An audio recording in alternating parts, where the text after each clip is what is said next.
देखो हम बोलते भी हैं, कोई भी बच्चा जब कहीं भी आप कोई भी टेस्ट दोगे, चाहे बोर्ड का एग्जाम है या किसी भी एग्जाम के लिए, वो प्रिपेयर करता है। सो वी एक्सपेक्टेड कि बच्चा थोड़ा प्रिपेयर करके आए। देखो हम what we always keep saying in SSB की ओवर कोच ना हो जाए। मतलब ऐसे नहीं कि आपको सब कुछ रटा रटाया दे दिया, वो प्रॉब्लम है। अगर मैं आपको बताऊं ये पिक्चर और ये स्टोरी लिखना है तो ये प्रॉब्लम है, आपका अपना माइंड एक्सप्लोर नहीं किया। But of course you need to learn about it, आपको सिस्टम के बारे में जानना है। बिना जाने जाओगे तो आप कैसे परफॉर्म करोगे। इनफैक्ट ये आपका ये भी बताता है कि कितना आप इंटरेस्टेड हो। अगर आप बिना कुछ जाने पहचाने एसएसबी के बारे में और चले गए कि जैसे होगा हम फ्लो में बह जाएंगे, तो आपका मतलब इंटरेस्ट थोड़ा कम है। जय हिंद दोस्तों, बात जब एसएसबी इंटरव्यू की होती है, एसएसबी इंटरव्यू आर्म फोर्सेस में ऑफिसर सिलेक्शन के लिए, चाहे आप आर्मी, नेवी या फिर एयरफोर्स, जो भी सर्विस ज्वाइन करना चाहते हैं, जिस भी सर्विस के लिए आप ऑफिसर बनना चाहते हैं, एसएसबी इंटरव्यू एक अहम पार्ट होता है। आज मैं आपको एक ऐसे ऑफिसर से मिलवाना चाहता हूं जो सीनियर जीटीओ रहे हैं। आप कोलकाता और सेंट्रल सिलेक्शन सेंटर भोपाल दोनों के सीनियर जीटीओ रहे हैं। आइए मिलते हैं कमांडर विकास यादव साहब से। साहब आपका बहुत बहुत स्वागत है। Thank you. और साहब से हम जानेंगे जीटीओ की बारीकियां, एसएसबी इंटरव्यू की वो बारीकियां जो आपके लिए बहुत ही महत्वपूर्ण साबित होगी। आइए बच्चों, साहब से मुलाकात का सिलसिला शुरू करते हैं। बात करते हैं स्क्रीनिंग टेस्ट। स्क्रीनिंग टेस्ट होता है, स्टेज 1 होता है। सर हमारे बच्चे स्क्रीनिंग टेस्ट के लिए जाते हैं, बड़ी टेंशन लेके जाते हैं। वो फर्स्ट फेज के लिए क्या करके जाना है बच्चे को? आई थिंक सबसे ज़रूरी जो चीज़ है कभी भी आप जब एसएसबी में जाओ, ओरिजिनलिटी ऑफ आइडिया। एंड सबसे बड़ा जो प्रॉब्लम वहाँ क्रिएट होता है, बहुत से बच्चों को लगता है कि हम एक स्टोरी यहाँ से रट के जाएंगे या उसको पहले प्री कंसीव माइंड से लेके जाएंगे और वहाँ उसको डाल के अच्छे से बोलेंगे तो हो जाएगा। This is not the criteria. Criteria is आपका original thought should come out. आपको जो भी पिक्चर दिखाया जा रहा है उसको अच्छे से देखना है, उसको डिटेल में आपको देखना है, और आपका जो पिक्चर पे जो स्टोरी आप बना रहे हो वो उसी पिक्चर पे बनाना है जो दिखाया गया है, ना कि अपना एक प्री माइंड सेट। जब आप तैयारी भी करते हो बच्चों को, जब हम तैयारी कर मतलब आप जहाँ भी उसको तैयारी करना है तो उसको ये नहीं तैयारी करना है कि मैं एक स्टोरी रट के जाऊँगा या मैं इस पे आएगा तो ऐसा स्टोरी बनाना है। वो माइंड सेट को ओपन करना है। अगर 50 बच्चे एक साथ बैठे हुए हैं तो 50 का स्टोरी एकदम अलग होगा, और अलग होना भी चाहिए, बिकॉज आपका दिमाग अलग तरह से काम कर रहा है। हाउएवर आपका जो बेसिक फ्रेमवर्क है स्टोरी का, या जो भी कुछ उसमें दिखाया गया है उसको देखना है। लोगों को लगता है कि एक पॉजिटिव अप्रोच जो बिल्कुल चाहिए, लेकिन पॉजिटिव अप्रोच ही लोग इतना गलत समझ लेते हैं कि एक्सीडेंट दिखाया तो एक्सीडेंट नहीं बताएगा उसको। कोई बोलेगा स्क्रीन प्ले हो रहा है, कोई बोलेगा उसको बिल्कुल जो दिखाया गया है, बच्चा बीच में कोई रोड पे पड़ा हुआ है, ब्लड जा रहा है, उसको अवॉइड कर देगा। कहीं एम्बुलेंस खड़ा हुआ है उसको देखेगा नहीं। तो पॉजिटिविटी का मतलब ये नहीं कि आप जो दिखाया गया उसको ना देखो, उसका मतलब है उसमें आपका सोल्यूशन क्या हो सकता है, आप कहाँ जा सकते हो। एंड स्टेज होने के लिए सबसे ज़रूरी पावर ऑफ कम्युनिकेशन। आपके एक्सप्रेशन है, आप कैसे बात करते हैं, वो बहुत मैटर करता है। सर ने अपनी एक ही बात, एक ही स्टेटमेंट में 3 बड़ी बड़ी बातें कह दी। Originality of the ideas, pre conceive story नहीं होना चाहिए, और पॉजिटिविटी के चक्कर में ऐसा ना हो कि आप ओरिजिनलिटी को दिखा ही ना पाए। तो आपको ध्यान रखना है, पॉजिटिविटी तो होना ही चाहिए, पर ऐसा ना हो कि जो दिख रहा है उसको आप दिखाए ना, उसको हाइड कर दें और सीधे ड्रामा पर चले जाएं। दूसरी बात है, सर ने कहा पावर ऑफ एक्सप्रेशन सबसे बड़ी चीज है, क्योंकि जब आप स्क्रीनिंग टेस्ट के लिए जा रहे हैं तो यही देखा जा रहा है 1 मिनट में आप जितना बोल रहे हैं वही आपके लिए क्रूशियल टाइम है, वही आपका गोल्डन टाइम है जो आपको स्टेज 2 के लिए आगे बढ़ाता है। सर ने बहुत बेसिक वर्ड्स में हमको समझा दिया है कि ठीक से देखना है। सर बच्चे यही करते हैं, 30 सेकंड स्टोरी देखते भी नहीं है ठीक से, तो बच्चे ठीक से उस स्टोरी को देखते भी नहीं है और बस लिखना चालू कर देते हैं। क्यों? क्योंकि माइंडसेट करके जाते हैं। दूसरा, बच्चे सर ऐसा कहते हैं कि मैं कॉमन स्टोरी पर नहीं पहुंच पाया था। सर ने उसका भी जवाब दे दिया कि अगर 50 बच्चे बैठे हैं, हर एक का इमेजिनेशन अलग अलग है। जब सभी का इमेजिनेशन अलग अलग तो निश्चित तौर पर स्टोरीज अलग अलग होगी ही, होना भी चाहिए। देखिए, आपके स्क्रीनिंग टेस्ट की टेंशन सर ने खत्म कर दी इस 2 मिनट के वीडियो में। आपको जरा भी टेंशन नहीं लेना है। आपके हर सवाल का जवाब आज साहब दे रहे हैं, और साहब फोर्स डिफेंस एकेडमी के माध्यम से स्टूडेंट्स को एसएसबी इंटरव्यू के लिए तैयार कर रहे हैं। अगर आपको भी लगता है कि कमांडर यादव साहब के गाइडेंस में आपको पढ़ना है तो आप भी फोर्स डिफेंस एकेडमी को ज्वाइन कर सकते हैं। यहाँ पर बहुत बढ़िया फैसिलिटीज है, साइकोलॉजिस्ट है, जीटीओ है, बहुत अच्छी व्यवस्था है, ग्राउंड भी वेल डेवलप्ड है, और सर उसकी गाइडेंस में सारी चीजें बढ़िया प्रॉपर तरीके से चल रही है। सर बच्चा स्क्रीन इन हो गया, कई बार तो बहुत घबराता है स्क्रीनिंग टेस्ट के दौरान, आप उसकी घबराहट दूर करते हैं क्या? बिल्कुल घबराहट तो एक तो घबराहट हर किसी को होता है। आप कभी भी किसी टेस्टिंग एनवायरनमेंट में जाते हैं, कहीं भी जाओगे, ये बहुत ही ऑब्वियस है कि उसको एक एंग्जाइटी रहेगा, एक थोड़ा सा रहेगा कि मेरा टेस्ट कैसे जा रहा है, and very obvious. As an assessor आप वहाँ जो भी बैठा होता है उसको भी समझ में आता है, he is also human being and he also understand the same. But जब बच्चा वहाँ जा रहा है तो इवन GTO ग्राउंड में before we start GTO testing एक प्री ब्रीफ करते हैं, बच्चे को पूरा एक्सप्लेन किया जाता है कि यहाँ पे कैसे टेस्ट होने वाला है, क्या हम करने वाले हैं। उसका मेन रीज़न यही है कि आपको समझ आना चाहिए एंड उसमें एंग्जाइटी लेवल बढ़ाना नहीं है। तो वो हमेशा GTO आलमी से ट्राई करता है कि उसका जो एंग्जाइटी लेवल है वो कम रहे और वो टेस्ट को अच्छे से दे। तो टेंस नहीं रहना है।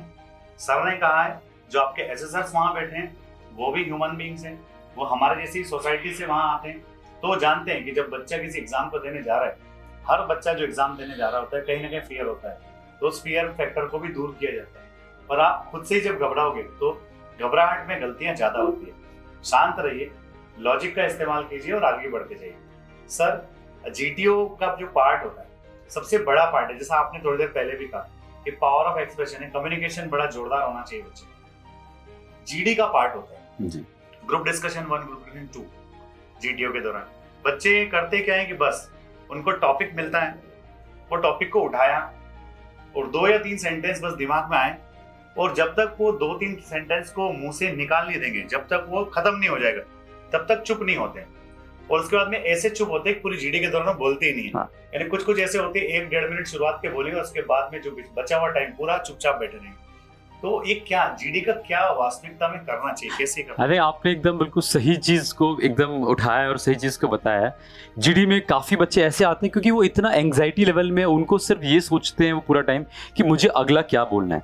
ना तो वो ग्रुप को सुनता है, वो सिर्फ अपना वो पॉइंट बार बार मन में रिवाइज करता रहता है कि जैसे मुझे मौका मिलेगा तो मैं ये पॉइंट बोल दूंगा। लेकिन इसको एक नॉर्मल डिस्कशन की तरह लेना है, जैसे आप कहीं भी, लाइक अभी हम बात कर रहे हैं, कहीं भी बच्चे बैठते हैं अपने स्कूल्स में, कॉलेज में, बाहर के रेस्टोरेंट में, आप आपस में बात करते हैं, तो बात ऐसे नहीं होता कि आप कुछ भी बात चल रहा है और कहीं भी अपना वो 2 पॉइंट डाल दोगे। वो बात जिस फॉर्मेट में चल रही है, जिस लेवल पे चल रही है, उसी को आगे फॉरवर्ड करते हैं। तो बहुत ज़रूरी उसका है कि पहले सुनना है, दूसरे को भी सुनना है। इट्स नॉट कि अपना पॉइंट देना है, और जब अपना पॉइंट दे रहे हो वो रिलेवेंट कितना है, लॉजिक कितना है, आपके रिपीटेटिव हो, वही बात बोल रहे हो बार बार, या बस आपके कुछ लोगों के सिर्फ इतने ही पॉइंट होते हैं, I agree with chest number so and so और chest number so and so, तो वो नहीं होना चाहिए। आप पहले टॉपिक को समझो, उसमें 3 लीड दिए गए हैं, उनको अपना समझिए आप उसके बारे में, और फिर जब आपका जिस लेवल पे जा रहा है, लाइक आपने कुछ बोला, किसी ने उसको काउंटर किया, किसी ने और पॉइंट दिए, फिर उसके बाद जब आप दोबारा बोलते हैं तो उस फ्लो में आगे जाना है। मे बी आप एक नया लाइन ऑफ थॉट लेके आ सकते हो, but then it is to be relevant with the topic. ऐसे नहीं आप पूरा स्विच ऑफ होके बैठ गए हो, जो बच्चे करते हैं, और सिर्फ वो अपने वो 3-4 पॉइंट को रिवाइज करता है, फिर जैसे मौका मिलता है फिर उनको ऐसे मतलब करके निकाल दिया और बोल दिया और फिर खत्म हो गया। सो ये कहीं ना कहीं सभी को समझ में आता है। अगर आप ऐसे भी एक नॉर्मल रूम में बच्चों को बैठाओगे, वो आपस में ऐसे बात करेंगे, तो उनको भी समझ में आएगा कि ये गलत जा रहा है, गलत जा रहा है। तो उसके लिए सुनना बहुत जरूरी है, एंड ऑफ कोर्स टॉपिक का थोड़ा समझ जरूरी है। अगर आपको समझ नहीं है तो आप वहाँ क्या बोल पाओगे? बहुत जरूरी है पढ़ना, और उसके बारे में समझना is one of the key factor. पढ़ना और उसको समझना बड़ा की फैक्टर है। जैसा कि सर ने हमें बताया कि ऐसा नहीं कि एक बंदा कुछ बोल रहा है और आपने उसके टॉपिक को, उसकी बात को आगे बढ़ाने के बजाय, उससे रिलेवेंसी शो करने के बजाय आप एक कुछ नए पॉइंट लेकर के आ गए और आपने डिस्कशन को बिल्कुल अगले मोड़ पर ले जाकर खत्म कर दिया। अगर आप ऐसा करेंगे तो यकीन मानिए 1 या 2 मिनट के अंदर आपका पार्टिसिपेशन खत्म होने वाला है, क्योंकि आप सिर्फ पॉइंट जानते हैं, उन पॉइंट्स पर बातचीत करना बिल्कुल भी नहीं जानते। तो सर ने बिल्कुल क्लियर कर दिया, ग्रुप डिस्कशन जब हो तो हमेशा सिर्फ एग्री ना होते रहे चेस्ट नंबर सो एंड सो से, थोड़े अपने थॉट्स को रिच रखें। और दूसरा, कई बार ऐसा होता है कि एकदम अननोन टॉपिक आ गया, आपके ग्रुप ने डिसाइड कर लिया कि इसी टॉपिक पर डिस्कशन करना है और आपका नॉलेज उसके बारे में कम है। पर देखिए, नॉलेज कम हो सकता है पर बिल्कुल ना हो ऐसा हो ही नहीं सकता। तो आपको करना क्या है, सर ने पहले बोला, you should be a very good listener also. जब आपका गुड ग्रुप बोल रहा है तो आप ध्यान से सुनिए। कई बार ऐसा होता है कि सामने वाला कुछ अच्छा पॉइंट बोलता है और उसके पॉइंट में हम अपना पॉइंट मिला करके अगर बोलें तो ऐसे सर पर सर ठीक असर हो सकता है। नहीं बिल्कुल, आपको देखो वहाँ कोई भी टॉपिक ऐसा नहीं होगा कि आपने बिल्कुल ना सुना हो। टॉपिक भी वहाँ जनरली 15-20 दिन पहले या 1 महीना पहले जो भी लेटेस्ट चल रहा है वो होगा, या दूसरा सोशल टॉपिक होता है। सो ऐसा तो कोई बच्चा नहीं होगा कि उसको अपनी सोसाइटी के बारे में नहीं पता है कि क्या चल रहा है। Suppose we talking about women empowerment और maybe poverty, unemployment, maybe youth and drugs, और मतलब यू टेक एनी टॉपिक, और मे बी लाइक अभी जैसे लॉकडाउन के बाद सबसे ज़्यादा इम्पैक्ट आया, ऑनलाइन एजुकेशन हो गया, तो उसका क्या इम्पैक्ट हो सकता है। तो दिस इज़ नॉट पॉसिबल कि बच्चे को कुछ भी उसके बारे में नहीं पता है। ऐसे जनरल टॉपिक में आप एक लॉजिकल जो आपका रीजनिंग है, आपका एक व्यू है, वो उसको रिप्रेजेंट करो अच्छे से, एक वो लाइन ऑफ थॉट उसको लेके आओ, that will create a very good impact. तो आपको अच्छा बोलना है, इम्पैक्ट क्रिएट हो। अभी इम्पैक्ट क्रिएट करने के लिए अलग से झांकीबाजी नहीं करना है, आपको करना है कि आपको सही सही बोलना है, सच्चाई बोलना है। अगर आप सही बोल रहे हैं, सच्चाई बोल रहे हैं, तो डेफिनेटली इम्पैक्ट क्रिएट हो रहा है। कोई ना कोई आपको देख रहे हैं काला चश्मा लगा करके। आप नहीं देख पा रहे हो कि आपको कौन देख रहा है, पर आपको कोई ना कोई जरूर देख रहा है। If you are good, definitely आप पे उसकी नजर है, क्योंकि जिस तरह से आपका सपना है कि आप फौज में ऑफिसर बने, इसी तरह से ये उनकी ड्यूटी भी है कि वो देश को अच्छे ऑफिसर्स प्रोवाइड करें, और वो अच्छे ऑफिसर्स आप में से ही आने वाले हैं। तो निश्चित तौर पर आपकी नजर है, आप पर नजर है। सर, ग्रुप डिस्कशन में जनरली आप लोग का क्या पैरामीटर, क्या देखना है? ग्रुप डिस्कशन आप करा रहे होते हैं बच्चों का, तो बच्चों में क्या ढूंढ रहे होते हैं कि आपको क्या मिल जाए, कि ऐसा बंदा मुझे मिल जाए तो मैं उसको छोड़ूंगा नहीं? जी बिल्कुल। एक्चुअली पहले तो एक पर्टिकुलर टेस्ट कभी ऐसा नहीं होता है कि सिर्फ ग्रुप डिस्कशन में बच्चे का हम सिलेक्शन या रिजेक्शन कर सकते हैं। ये उसका पूरा परफॉर्मेंस होता है over a period of 2 days।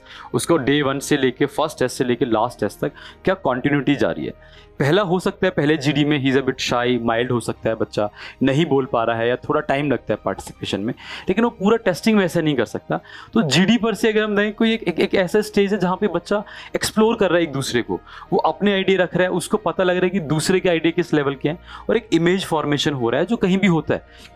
आप पहली बार जब किसी क्लास में जाते हो, या कब पहली बार स्कूल में गए होंगे, कॉलेज में गए होंगे, तो पहले लगता है ना, एक दिन में पहले एक दूसरे को जानते हैं, बात करते हैं, दोस्त बनते हैं नए, उनके बारे में आपको पता लगता है जब वो बात करते हैं।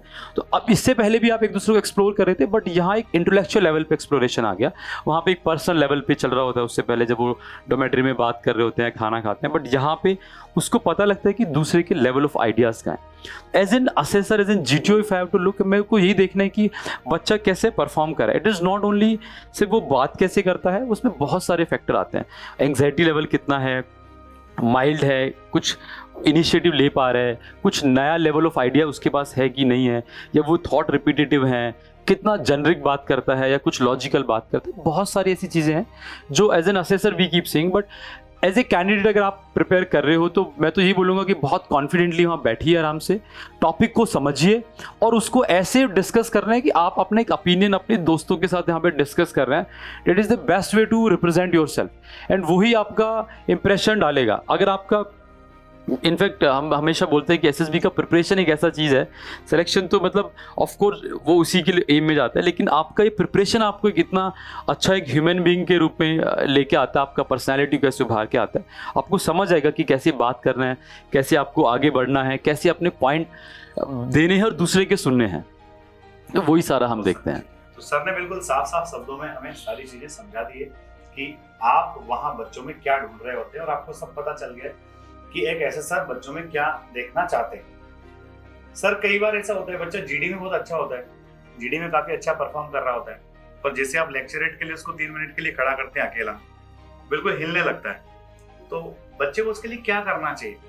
I think practice first of one is the key, and lecturette का बेस्ट पार्ट है कि वहाँ पे आपके पास 4 चॉइस हैं। कई बार ऐसे एक मिसकंसेप्शन होता है कि मेरे को बेस्ट ही चूज़ करना है, वरना मेरा बहुत मार्क्स कट जाएगा या मुझे कम नंबर मिलेंगे। देखो, बेस्ट और वर्स्ट कुछ नहीं होता है, आप वो टॉपिक चूज़ करो जिस पे आप अच्छा बोल सकते हो, बट ऑफकोर्स टॉपिक का कुछ रिलेवेंस भी होना चाहिए। उसमें एक टॉपिक तो ऐसा होता है कि उस पर कोई भी बोल सकता है, बहुत ही एक जनरिक इन, हाँ। तो मैं तो नहीं कहूँगा कि आप उस पर जाओ, बट आप जा सकते हो उस पर भी, अगर आपको किसी कोई और टॉपिक नहीं आ रहा है। पर ये नहीं कि आपने एक बेस्ट टॉपिक लिया और आप फिर बोल नहीं पा रहे हो। तो आई थिंक उसका सबसे बड़ा क्राइटेरिया उसका प्रिपरेशन है, क्योंकि आप पहले अगर पढ़ के जा रहे हो आपने, क्योंकि वो सारे टॉपिक बहुत ही जनरिक हैं। अगर आप पढ़ते हो डे टू डे टाइम में, न्यूज़पेपर पढ़ना या कहीं से डिस्कशन करना, तो आपको उसके बारे में कुछ नॉलेज होगा। I think 3 minute is nothing, उसमें 30 सेकंड्स एक्सप्लेन करने में टॉपिक है वो लग जाते हैं, और लास्ट 30 सेकंड्स आपको अपना कंक्लूजन देने में लग जाते हैं कि आपका क्या ओपिनियन है, और बाकी 2 मिनट तो आप बोल ही सकते हो किसी टॉपिक पे। देखो, साहब को पता है कि आपके 30 सेकंड इंट्रोडक्शन में जाएंगे और 30 सेकंड कंक्लूजन में जाएंगे। बोलना आपको ओरिजिनली 2 मिनट्स है। पहले 30 सेकंड्स में आपको ये बताना है कि साहब मैं क्या बोलने वाला हूँ, लास्ट के 30 सेकंड्स में बोलना है कि साहब मैंने क्या बोला है। जो ओरिजिनली बोलना है वो 2 मिनट ही बोलना है, उसके लिए प्रिपेयर किया जा सकता है। It's not so difficult. बच्चों बहुत ज्ञान मिल रहा है और ऐसा ज्ञान आसानी से मिलता नहीं है, और ये हर किसी के पास होता भी नहीं है, और कई लोग पास होता है पर देना भी नहीं चाहते। और इस वीडियो में ओवरऑल सारी चीजें आपकी तरफ से मैं आपके सारे क्वेश्चंस पूछ रहा हूँ, और यादव साहब बिना झिझक के सारे आंसर्स अपना शेयर करें। इसलिए कीप ग्रोइंग, अच्छे बनिए, अच्छे बच्चों की, अच्छे ऑफिसर्स की देश को आवश्यकता है। साहब लेक्चरेट हो गया, जीडी हो गया, ग्रुप प्लानिंग की बात जब आती है, बच्चे ग्रुप प्लानिंग एक्सरसाइज की बात करते हैं तो कई सारे मेरे से खबरी लाल होते हैं, कुछ भी घटना घटी हो सीधे इन्फॉर्म करने पहुंच जाएंगे। बाकी चीजों में ध्यान रहता नहीं है। जब बम ब्लास्ट होने वाला होता है वो पहुंचते ही नहीं है। उसमें क्या ध्यान रखना है, कैसे करना है कि बच्चा वो जीपी को ठीक से हैंडल कर ले। एक्चुअली वहाँ पे ना एक बहुत ही आपका ट्रू कैरेक्टर भी सामने आता है। जैसे कुछ बच्चों का काम ही ऐसे होता है कि घर में कुछ हो गया उसको इन्फॉर्म कर दिया, लाइट चली गई पापा को बता दिया। तो आई थिंक अगर आप बेसिक अपना डे टू डे एक्टिविटीज़ आपको पता है, घर में लाइट चला गया तो आपको पता होना चाहिए कि मेरा MC ट्रिप हुआ है कि नहीं हुआ है, कहाँ से मेरे को ऑन करना है, अगर किसी को बुलाना है तो वो काम करवाना है।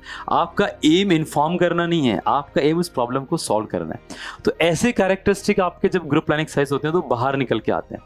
जो बच्चा ऐसी रिस्पॉन्सिबिलिटी लेता है, जो समझता है कि यार मुझे ये काम पूरा करना है, वो वहाँ भी करेगा, वो वहाँ भी वो रिस्पॉन्सिबिलिटी लेगा। देखो अगर आपको कोई सिचुएशन वहाँ रिप्रेजेंट किया है, देखो हाइपोथेटिकली हो सकता है टाइम द सिचुएशन, बट आप समझिए आपको कुछ ये प्रॉब्लम्स यहाँ पे दिए हैं, सिचुएशंस दिए हुए हैं, तो अब आपको रिस्पॉन्सिबिलिटी दी गई कि उनको सॉल्व करना है।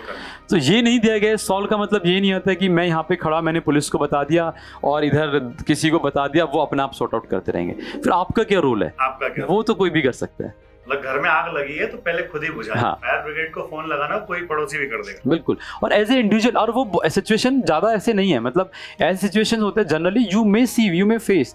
जैसे उसमें कई बार बताया गया है कि ट्रैफिक जाम में फंस गए हो या वहाँ पे गए हो, वहाँ पे कोई लूटपाट होने वाली है, तो सिचुएशन में क्या करोगे? कहीं लूटपाट होने वाली है, आप इतना भी ओवरबोल्ड मतलब वो नहीं दिखा, ऐसे बेवकूफ़ वाले जवाब भी नहीं देने हैं कि सामने से गोली चल रही है और मैं जाके खड़ा हो जाऊँगा और मारूंगा और ख़त्म कर दूंगा।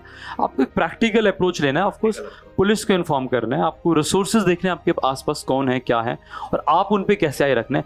फाइनली एम है कि मुझे ये सिचुएशन जो है इसको सॉर्ट आउट करना है, सॉल्यूशन पे आना है, ना कि इंफॉर्मेशन पे जाना है। घर की लाइट गई है, पिताजी को फोन नहीं लगाना, इलेक्ट्रिशियन को लगाना। हाँ। उसको बुला के उसके साथ खड़ा होकर देखिए ना भाई यहाँ से कुछ हुआ। हाँ। ये प्रैक्टिकल चीज है डे टू डे लाइफ में। देखिए होता ऐसा है कि आप एनडीए के लिए एसएसबी देने जा रहे हैं तो एज तो लगभग वही है 17-18। तो आपसे उम्मीद भी वही की जाएगी 17-18। बिल्कुल। आपसे बहुत ज्यादा उम्मीद की नहीं जा रही है। आप बच्चे हो, आप बच्चे ही रहिए, और आपसे उम्मीद भी बच्चे वाली की जा रही है। बस हाँ, आपके अंदर एक मैच्योर बच्चा ढूंढा जा रहा है। बिल्कुल। ग्रोन अप चाइल्ड आपके अंदर ढूंढा जा रहा है। क्यों? एक ऐसा बच्चा आपके अंदर ढूंढा जा रहा है जिसके हाथ में 30 जिंदा इंसान दिए जा सके, और जो उनको व्यवस्थित तरीके से रहकर उनके साथ काम कर सके, उसके पास पूरी प्रॉपर मैनेजमेंट हो। तीनों चारों बातें कमांडर साहब ने बिल्कुल सिस्टमैटिकली आपको बता दिए। जीडी का पूरा बता दिया, लेक्चरेट का पूरा बता दिया, ग्रुप प्लानिंग एक्सरसाइज का बता दिया। साहब जब हम ग्राउंड टास्क पर आते हैं तो ग्राउंड टास्क तो बड़ा और अच्छा। एक चीज और होता है, पूरे एसएसबी के दौरान जितना फेमिलियर आपसे आपका जीटी ऑफिसर होता है, हाँ, उतना कोई नहीं होता। देखो 2 दिन मिले हम बच्चों के साथ स्पेंड करने के लिए। आपका इंटरव्यू ऑफिसर होंगे तो वो 45-50 मिनट्स के आसपास आपके साथ रहेंगे। साइकोलॉजिस्ट तो शायद आपसे बात भी ना करे, ब्रीफिंग पता भी नहीं चलता आपको कौन साइकोलॉजिस्ट है कौन नहीं है। पर जीटीओ साहब एक ऐसे आदमी जिनका इंप्रेशन आप पे हमेशा रहता है। कई बार तो ऐसा होता है कि बच्चा जब एसएसबी में रिजल्ट चाहे जो भी घर आता है तो उसके दिमाग में जीटीओ की एक इमेज छप जाता है। बिल्कुल। इनफैक्ट जब हम कई बार अपना वापस देखते हैं ना कि even if I remember my SSB, तो मुझे वो जीटीओ का वो लगा कि ब्लैक ग्लासेस और वो साइड में बैठना वो हमेशा याद रहेगा। क्लास का क्या कॉन्सेप्ट है? Actually nothing, it's not for style and all, it is for the candidate. Candidate को नहीं पता लगना चाहिए कि आप किसको देख रहे हो किसको नहीं है। एंड टेस्टिंग से ज़्यादा ये उसी के लिए अच्छा है, because candidate should not gate conscious किया मैं I am being observe for everything, और उसमें अपना परफॉर्मेंस ना खराब करे, उस चक्कर में जीटीओ ऐसे बैठा होता है। आपका परफॉर्मेंस अच्छा करने के लिए ही साहब काला चश्मा लगा। ये काला चश्मा और क्या कोई आपके लिए कर सकता है? ये सिर्फ काला चश्मा इसलिए लगा रहे हैं कि आपका परफॉर्मेंस डाउन ना हो, क्योंकि कई बार हम ओवर कॉन्शियस हो जाते हैं, कोई देख रहा होता है तो हम परेशान हो जाते हैं। तो वो चीज ना हो। सब जब इंडिविजुअल ऑब्स्टिकल्स की बात होती है, इंडिविजुअल ऑब्स्टिकल्स में 10 ऑब्स्टिकल्स स्टूडेंट्स के सामने होते हैं। कई बच्चे तो ऐसे होते हैं रिपीटेटिव 2 टाइम्स कर जाते हैं, और कुछ ऐसे होते हैं कि 2-4 करने के बाद वो हार मान के बैठ जाते हैं। दोनों टाइप्स के स्टूडेंट्स के लिए आपके क्या सुझाव है? देखो, एक तो मैं तो ये बोलूँगा आपका एज में वो इंडिविजुअल ऑब्स्टिकल ऐसा बनाया हुआ है कि it can be done easily. So इस एज में भी अगर आप इतना नहीं कर पाओगे तो कुछ प्रॉब्लम है, मतलब आपको अपना रूटीन चेंज करने की ज़रूरत है। आज आपको पता ही है किस तरह के ऑब्स्टिकल्स हैं।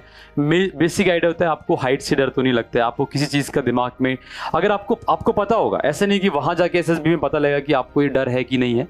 अगर वो डर है तो उसको निकालना है, आज निकालना है उसको, अभी तैयारी करना है। आप डे टू डे जाइए, रनिंग करिए, थोड़ा एक्सरसाइज करिए। 3 मिनट कुछ भी नहीं है, वो 10 ऑब्स्टिकल हैं। The obstacle are so simple in nature, if you are doing basic activities at home then you can do it. And I believe कि ऐसा कोई इशू होता नहीं है। आपको हाइट का डर है, थोड़ा हाइट पे चल के देखिए, 1 बार जाएंगे, 2 बार जाएंगे, 10 बार जाएंगे, वो पूरा डर निकल जाएगा, तो वहाँ नहीं होगा। तो मैं तो ये तो कहूँगा कि जितना आप क्विक हो सकते हैं, जितना फास्ट हो सकते हैं, उतना होना चाहिए। एंड अगर कोई पूरा रिपीट करता है 10 के 10 को, तो that the best thing GTO के लिए तो इससे अच्छा क्या हो सकता है।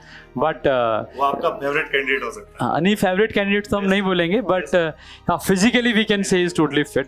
देखो, आपको ये तो कोई गारंटी नहीं है कि आप पूरा 10 कर रहे हो या 20 कर रहे हो तो आप किस लेवल पे जाओगे। हाँ, बट अगर आपके अंदर करेज इशू है तो फिजिकल करेज किसी भी लीडर के लिए सबसे पहला प्रायोरिटी है। अगर आपको फिजिकल करेज ही नहीं है आपके अंदर, तो बाकी तो आप क्या दिखाओगे। तो उसके लिए मैं तो ये कहूँगा, आप तैयारी करिए, प्रैक्टिस करिए, be fit, be healthy, diet का थोड़ा ध्यान रखिए, तो अपना आप कर पाओगे।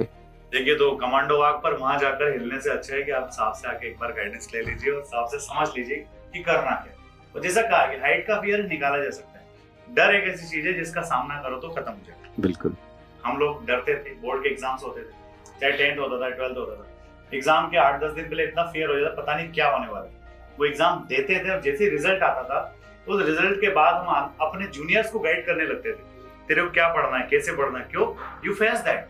आप उसको फेस कर चुके हो, जब फेस कर चुके हो तो आपको एक्सपीरियंस आ चुका है। तो सर, ये सारा बच्चा आराम से कर सकता है। देखो, बड़ी दिक्कत आती है PGT जो ग्राउंड टास्क है उसमें, और उसके सारे सीक्रेट्स हम आपके सामने रिवील नहीं करेंगे। पर क्या बेसिक चीज है, बच्चे क्या दिमाग लगा, अपने घर पे क्या करना सीख जाए जिससे वहां अच्छा कर सकते हैं। देखो, सबसे पहले तो आप जो भी रोल प्ले कर रहे हो ना, उसको अच्छे से करना है। When you role play, whether you a son और ए डॉटर और ए ब्रदर और ए सिस्टर, अच्छा दोस्त, जो भी जिस आप रोल में हो उसको बहुत अच्छे से निभाना है। जब आउटडोर टास्क की बात करते हैं, यहाँ पे एक प्रैक्टिकल अप्रोच बच्चे का हमें देखना होता है कि वो क्या आप देख पा रहे हो। कई बार हमें ना ऐसे लगता है कि वो चीज़ें हमारे सामने, लेकिन हम देख नहीं पाते हैं। सॉल्यूशन वहीं आपके सामने है। कोई टास्क ऐसा टफ नहीं है, हर टास्क के बहुत सारे सॉल्यूशन है। वो आपको GTO बताएगा भी, before we start pre briefing वो बोलेगा कि आपका, जैसे हम GD जब करते हैं ना ग्रुप डिस्कशन में, कोई ऐसे नहीं कि ये सही है ये सही है, आप जो भी बोल रहे हो उसको लॉजिक के साथ बोलना है। सेम इसमें ऐसे नहीं कि आप ये अप्रोच लोगे तो अच्छा है कि ये अप्रोच लोगे। आप अगर उस टास्क को बहुत अच्छे से देखोगे, अपने रिसोर्सेज को पहचानोगे कि मेरे पास ये रिसोर्सेज हैं, जो भी है, प्लैंक है, रोप है और बल्ली है, अब उसको मैं कैसे अप्लाई करूं कि मैं आगे जा सकूं। तो वो उसको रिसोर्सेज को देखना है। एंड आई थिंक इसमें कुछ ये नहीं है कि मेरे को ये वाला टास्क ऐसे करना है, ये वाला ऐसा करना है, खुद को अप्लाई करना है। सो अप्लाई करने के लिए आपको थोड़ा, मतलब just do the practice, day to day activity जो भी आप अपने आसपास देखते हो। अगर कोई प्रॉब्लम है तो try to solve it on your own. यार मेरे को यहाँ से अगर वहाँ जाना है तो मैं क्या, कैसे जा सकता हूँ या क्या कर सकता हूँ। And of course there is a practice sets where I mean you can do, थोड़ा अपना माइंड एक्सप्लोर कर सकते हो, क्योंकि इट्स ए अनफैमिलियर बोल सकते हो एक एरिया है किसी भी कैंडिडेट के लिए। वो डे टू डे में कोई भी बच्चा ऐसे प्लैंक, बल्ली या रोप यूज़ करके नहीं जाता है। But small amount of practice and be open, I mean look around your self. थोड़ा सा मतलब एक एनर्जेटिक तो रहने देना, साथ में थोड़ा सा ऑब्जर्वर, एक अच्छा ऑब्जर्वर बनना है जो आप हर चीज़ को ऑब्जर्व कर रहे हो और फिर उसको आपको अप्लाई करना है। देखिए, साहब ने एक बहुत बड़ा वर्ड बोला है, ऑब्जर्वेशन। अगर आपका ऑब्जर्वेशन अच्छा होगा तो आप कहीं भी उस बल्ली फट्टे का इस्तेमाल कर सकते हैं। बिल्कुल, वो बल्ली फट्टे का सही इस्तेमाल वही बंदा कर सकता है जिसका ऑब्जर्वेशन अच्छा है। आपको GTO के, PGT के जो टास्क है उनको रट के नहीं जाना है भाई, क्योंकि हर जगह के टास्क अलग अलग है। आपको समझ के जाना है कि वो जो प्रॉब्लम आपको दिया है उसको आप कैसे हैंडल कर सकते हैं। और सबसे बड़ी जो गलती इसमें बच्चा करता है कि आज में कंटेंट इतना अवेलेबल है, उसको लगता है कि वो YouTube पे या कुछ बहुत सारा मिलता है। मतलब बहुत सारे ऐसे बच्चे होते हैं जो I should not comment, but कई बार ऐसा होता है कि बच्चा खुद नहीं कर पा रहा है या वो खुद रिकमेंड भी हो गया है और वो आपको आइडिया दे रहा है, उसको नहीं पता होता है कितनी बार ऐसी चीज़ें। तो हर बच्चे का अलग पर्सनैलिटी है, आप पे क्या सूट करेगा वो उस दूसरे पे डिपेंड नहीं करता है। उसके हम दो बच्चों का इतना डिफरेंट पर्सनैलिटी है कि एक एडवाइस दोनों पे फिट नहीं हो सकता है। तो ज़्यादा ये बहुत ज़्यादा डाटा या solution do not try to find out from internet और maybe YouTube. Have a practical approach और थोड़ा ऑफलाइन और मे बी थोड़ा लॉजिकल अप्रोच में जाओगे तो ज़्यादा बेटर है। सर ने कहा है एक एडवाइस दो बच्चों पर इम्प्लीमेंट नहीं हो सकता क्योंकि दोनों की पर्सनालिटी अपने अपने अलग है और ये टेस्ट ही पूरा पर्सनालिटी का है। आपके ज्ञान का टेस्ट नहीं हो रहा है, ज्ञान का टेस्ट आपके एग्जाम में लिया जा चुका है, तो आपके पर्सनालिटी का टेस्ट है। दूसरे सर ने कहा कि आपको गाइडेंस ऐसे लोगों से लेना है जो ऑलरेडी कहीं ना कहीं असेसमेंट में रहे हैं। सर ज्ञान लेने की तो कोई नेगेटिव मार्किंग नहीं है ना? नहीं, बिल्कुल नहीं है। इनफैक्ट देखो, हम बोलते भी हैं कोई भी बच्चा जब कहीं भी आप कोई भी टेस्ट दोगे, चाहे बोर्ड का एग्जाम है या किसी भी एग्जाम के लिए वो प्रिपेयर करता है, सो वी एक्सपेक्टेड कि बच्चा थोड़ा प्रिपेयर करके आए। देखो, हम what we always keep saying in SSB की ओवर कोच ना हो जाए। मतलब ऐसे नहीं कि आपको सब कुछ रटा रटाया दे दिया, वो प्रॉब्लम है। अगर मैं आपको बताऊं ये पिक्चर और ये स्टोरी लिखना है तो ये प्रॉब्लम है, आपका अपना माइंड एक्सप्लोर नहीं किया। But of course you need to learn about it, आपको सिस्टम के बारे में जानना है। बिना जाने जाओगे तो आप कैसे परफॉर्म करोगे? इनफैक्ट ये आपका ये भी बताता है कि कितना आप इंटरेस्टेड हो। अब आप बिना कुछ जाने पहचाने एसएसबी के बारे में और चले गए कि जैसे होगा हम फ्लो में बह जाएंगे, तो आपका मतलब इंटरेस्ट थोड़ा कम है। कि आप कोई भी काम करने जा रहे हो पहले चेक कर दो ना। 10th का भी बोर्ड का एग्जाम है, आप देखते हो सिलेबस क्या है, क्या उसका कंटेंट है, क्या वो है, then you prepare for it. So there is no problem, you should always I suggest कि लेकिन सही ज्ञान लेना है। वो गलत तरीके से नहीं जाना है कि मैं ऐसे रट के जाऊंगा तो ऐसा बोलूंगा या इसके लिए ऐसा अप्लाई करूंगा तो ऐसा आएगा, वो नहीं करना है। आपको ओवर कोच नहीं होना है, गाइडेंस लीजिए ताकि वहां जाकर एसएसर्स कोई प्रॉब्लम ना हो कि भाई आपको हर चीज बहुत बारीकी से सिखाना पड़ रही है, आपको समझ में ही नहीं आ रहा है। थोड़ा गाइडेंस लिया जा सकता है, उसकी कोई नेगेटिव मार्किंग नहीं। कई बार आपसे एसएसबी के दौरान पूछ भी लिया जाता है कोचिंग करके आया क्या, कहाँ से करके, वो सारे सवाल से डरना नहीं है, बी ओरिजिनल। बिल्कुल, और बी ऑनेस्ट आल्सो, क्योंकि I mean taking guidance is in fact मैं तो कोचिंग नहीं, मैं तो गाइडेंस कहूँगा, क्योंकि कोच हो जाता है कि बच्चे को हमने एग्जैक्टली बता दिया क्या करना है, बट गाइडेंस में तो लेना ही है आपको, तभी आप शायद आपको समझ में आएगा। And if your this guidance help your personality, it is beneficial in the SSB. But अगर ये ओवर कोचिंग हो गया और आपका ओरिजिनल पर्सनैलिटी भी गिर गया, then there is a problem. वो वहाँ पे नेगेटिव हम मानते हैं। पर्सनैलिटी खत्म होती ही होती है, क्योंकि होता ही है कि मान लीजिए मैंने सांप की नकल करना शुरू कर दिया, हाँ, तो मैं नहीं रहूंगा, बिल्कुल, और मैं सांप का भी बन नहीं सकता। तो ये दोनों चीजें, तो आपको करना ये कि आप जैसे हैं अच्छे इंसान बनिए।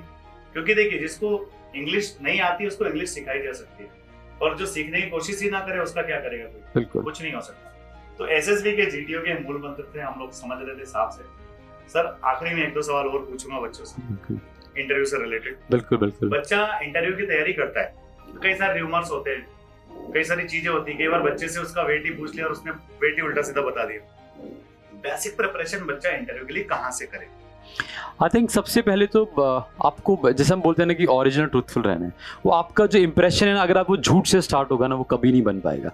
एंड कई सारे को बच्चों को ये बहुत बड़ा मिसकंसेप्शन होता है कि मैं अगर ऐसे बोलूँगा तो क्या मेरा इंप्रेशन अच्छा होगा, या ऐसे बोलूँगा तो अच्छा होगा। देखो, ये बहुत बड़ा मिसकंसेप्शन है। पहले तो मैं, जैसे हमने अभी बोला था कि same kind of approach advice दो बच्चों पे फिट नहीं हो सकता, हर बच्चे का अलग है। आपको वो बताना है जो आपका, और सबका एक सोशल बैकग्राउंड अलग होता है, एक इकोनॉमिकल बैकग्राउंड अलग होता है, एक हम अलग अलग फैमिली बैकग्राउंड से आते हैं, कल्चर अलग होते हैं।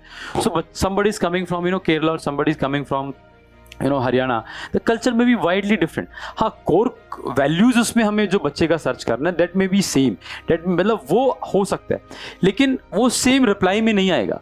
वो उस कल्चर के कंटेक्स्ट में अपने रिप्लाई करेगा। और इसमें, और झूठ तो बोलना ही नहीं है। आपका जो वेट है, देखो आपको एसएसबी के लिए जा रहे हो, आप आर्म फोर्सेज में जाना चाहते हो, तो वेट रिड्यूस करो। वहाँ क्यों झूठ बोलना है? आपको लगता है कि मैं अगर ऐसे बोलूँ कि मेरा 50 किलो वेट है, 90 किलो वेट है, और मैं जो दिख रहा हूँ, वो जो दिख रहा है वो सब उसको भी दिख रहा है। जो वहाँ बैठा है, मतलब वो ऐसे नहीं है कि वो आपकी बात पे जा रहा है, वो पूरा आपको ऑब्जर्व करे, जैसे ट्रेंड असेसर है, ऑब्जर्वेशन तगड़ा है भाई। और वो हर घंटे एक नया कैंडिडेट देख रहा है, एवरी आवर एक नया कैंडिडेट उसके केबिन में आएगा, वो चेक कर रहा है। तो झूठ पे तो कुछ नहीं टिका है। आपके बेच के साथ 20 लोग इंटरव्यू कर चुका है, इतना लंबा एक्सपीरियंस, हर तरह का बच्चा उनके पास में आता है। आप शुरुआत कीजिए, ऑनेस्टली क्वेश्चंस को प्रिपेयर कीजिए, अपना बैकग्राउंड देखिए, इंट्रोस्पेक्शन कीजिए, अपने बारे में पता कीजिए। अपने बारे में जिस बच्चे को ठीक से पता नहीं है वो क्या करेगा, वो शायद बहुत आगे नहीं जा सकता। और जिसको अपने बारे में काफी कुछ पता है, फिर बेसिक चीजें जो इतना सब कुछ पढ़ा है। और मैंने एक चीज और देखी है कि अगर आप रिटन एग्जामिनेशन क्वालिफाई करके गए तो काफी चीजें आपके पास होती है, बिल्कुल, सिर्फ उनको ऑर्गेनाइज करना है। क्योंकि आपका रिटर्न का प्रिपरेशन, रिटर्न का फायदा क्या होता है सबसे बड़ा, जब आप रिटर्न का प्रिपरेशन करते हैं आपका नॉलेज इतना एनहांस होता है। मतलब आप तो इतने दिन से बच्चों को देख रहे हो, पढ़ा रहे हो, सो आप देखते हो कि when he reads about history, he reads about geography और इकोनॉमिक्स और मे बी जनरल अवेयरनेस, उसका कुछ समझ आता है, बेसिक इंग्लिश उसका इंप्रूव होता है।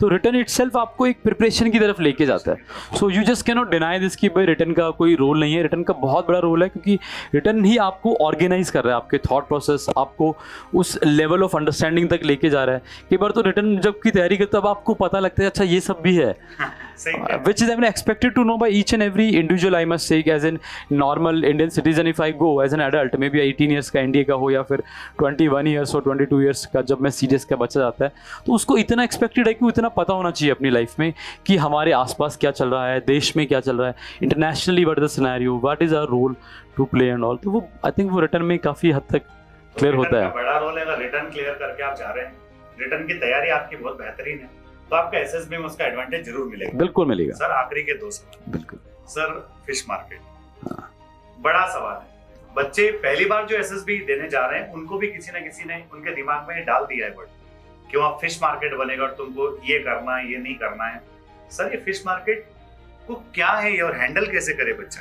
एक्चुअली ऑर्डिनरी बच्चे को क्या करना चाहिए इस वर्ड से दूर रहने के लिए? बिल्कुल, एक तो पहले तो अपने दिमाग से ऐसा ही भी एक तरह का मिसकंसेप्शन ही है। देखो, फिश मार्केट कहीं भी हो सकता है। हम जब बात करें 2-4 लोग एक्साइटेड रहते हैं, हो जाता है, बट कभी ऐसा नहीं हो सकता कि 15 मिनट का अगर डिस्कशन हो रहा है तो 15 मिनट्स तक everyone is shouting and you are not getting chance and all. It never happen.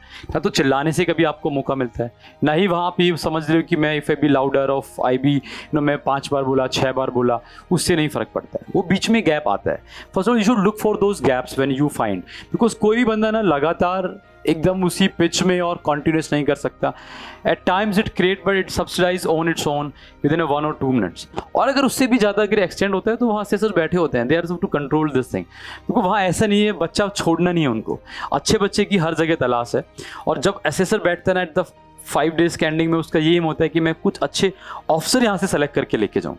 सही, तो वो वहाँ करेगा। आपको बस ये ध्यान रखना है, आपको लॉजिकल रहना है, डू नॉट गेट फ्रस्ट्रेटेड, और जब बीच में जो गैप मिलता है उसमें बोलिए। एंड ट्रस्ट मी, इफ आपका कम्युनिकेशन स्किल्स ठीक है, आपके पॉइंट्स लॉजिकल हैं, expression are good, people will listen to you. You'll suddenly find their candidate when they speak, entire batch start listening to them and all. So वो आपको उस चीज़ का ध्यान रखना है, उन गैप को सर्च करना है। I mean the moment these gaps come, then you speak into these gaps, and even still you feel, I mean, there's too much of chaos. In fact, you can also, I mean, as a leader, you can say this, because we are looking for a leader, so you can control this. You can tell people, okay, gentlemen, let's speak one by one, or none of us been able to understand. But उसमें aggression में नहीं जाना है, उसको gesture भी ऐसा होना चाहिए जिसके लिए सुन के दूसरे को भी अच्छा लगे, मतलब जो चिल्ला रहा है उसको बेकार लगे कि यार मैं actually I'm creating a chaos. सही बात। तो I think this is the best way to go ahead with it. Fish market का आंसर आपको मिल गया। अगर आपका कंटेंट अच्छा है, आपका एक्सप्रेशन अच्छा है, लोग आपको सुनेंगे। और अगर कोई आपसे भी अच्छा बोल रहा है तो डेफिनेटली 1 या 2 मिनट के बाद वो थोड़ा पॉज लेगा, थोड़ा ब्रेक लेगा। उस ब्रेक में आपको घुसना है और अपने अच्छे पॉइंट्स उसमें डालना है, या फिर उसके पॉइंट में कुछ अच्छा ऐड ऑन कर सकते हो करना है। बिल्कुल, ये आपने बड़ा अच्छा बताया कि जब हम सुनते हैं ना दूसरे को, उस if you are listening to others, तो आप अपना पॉइंट ऐड ऑन करते हो उनके पॉइंट्स में। And you listening, I mean suppose कोई किसी को सुन नहीं रहा है, may be suppose 5 or 6 candidate like this, specially repeater batch में कई बार हो जाता है, उनको लगता है कि मेरे को पहली बार में नहीं हुआ, इस बार अच्छा पार्टिसिपेट करूंगा, और वो चिल्ला रहे हैं। बस फर्स्ट ऑफ ऑल वो कॉमनैलिटी उस डिस्कशन में आप ढूंढ सकते हो, what is common which everyone is having, and when you come start और discussion on the common ideas, that is much better approach, because उसमें लोगों को लगता है ओके हाँ he is somewhat agree or maybe understanding my point of view or my opinion। आप वो common points पे ग्राउंड पे अगर जाओगे तो वैसे ही लोग आपको सुनना स्टार्ट करेंगे, वो वैसे ही खुश हो जाएगा। जो बहुत देर से बोल रहा था उसको लगेगा कि मेरे पॉइंट को एड ऑन कर रहा है, मतलब मेरा साथी है। और अगर फौज क्या है, साथियों का साथी है। बिल्कुल, तो आपको वो क्वालिटीज आपके अंदर होना चाहिए। ये वो डिस्कशन हो रहा है, डिबेट नहीं हो रहा है, जिसमें वो कुछ बोलेगा और आप कुछ बोलोगे। डिस्कशन को पूरा अलग अलग एंगल पे लेकर जाओगे, आप साथ में उसको क्यूमुलेटिवली आगे बढ़ाइए, डेफिनेटली उसके अच्छे रिजल्ट्स मिलते हैं। सर, लास्ट सवाल, बच्चा ग्रुप डिस्कशन में कसम खा के जाता है, कई सारे लोग उसको कसम खिला भी देते हैं कि तेरे को जाना है और तेरे को पहले नंबर पे ही बोलना है, और पहले पे ना बोले तो कम से कम दूसरे पे तो बोलना ही बोलना है। अगर तूने पहले दूसरे पे ना बोला तो आउट है। नहीं, इट्स टोटली मिथ। देखिए हम जब आप भी ऐसे देखो वहाँ पे जो हो रहा है ना वो सब कुछ ऐसा है जैसे आप अपनी नॉर्मल एक सोसाइटी में ढूंढते हो। सो कुछ ये तो बकवास है, मतलब you can not say of course somebody take initiative is a very good thing, you should take. I appreciate कि कोई ले रहा है या कोई स्टार्ट कर रहा है, लेकिन अगर 10 लोग एक साथ बोल रहे हैं तो ऐसा नहीं हो सकता कि जिस बच्चे ने तीसरे नंबर पे या चौथे या मे भी 5वें 6ठे नंबर पे बोला वो नहीं है।